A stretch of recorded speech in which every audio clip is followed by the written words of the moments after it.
લક્ષ્ય ન્યૂઝ, એક નજર, એક લક્ષ્ય. ધાંગધ્રા હળવદ પંથકના અગરિયાઓને રણમાં પ્રવેશ આપવા ધારાસભ્યની રજૂઆત.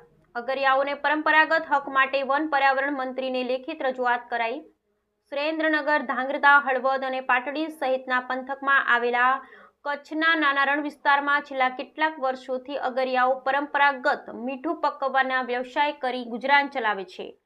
કાળી મજૂરી કરી મીઠું પકવતા અગરિયાઓ લગભગ 8 મહિના સુધી રણમાં કોઈ પણ સુખ સુવિધા વગર જ રોજગારી મેળવવા પ્રયાસ કરતા હોય છે.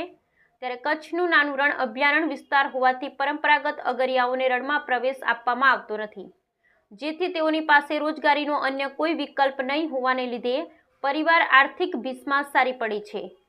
રણમાં પ્રવેશ બાબતે દર વર્ષે અગરિયાઓ અને વન વિભાગ વચ્ચે માથાકૂટ થવાના બનાવો સામે આવતા હોય છે. ત્યારે ધાંગધ્રા હળવદ વિધાનસભાના ધારાસભ્ય પ્રકાશ વરમોરા દ્વારા હીન અગરિયાઓને પરગટ મીઠું પકવવા માટે અને પોતાની રોજગારી મેળવવા માટે રણમાં પ્રવેશ આપવા અર્થે રાજ્યના વન પર્યાવરણ મંત્રીને લેખિતમાં રજૂઆત કરાઈ છે.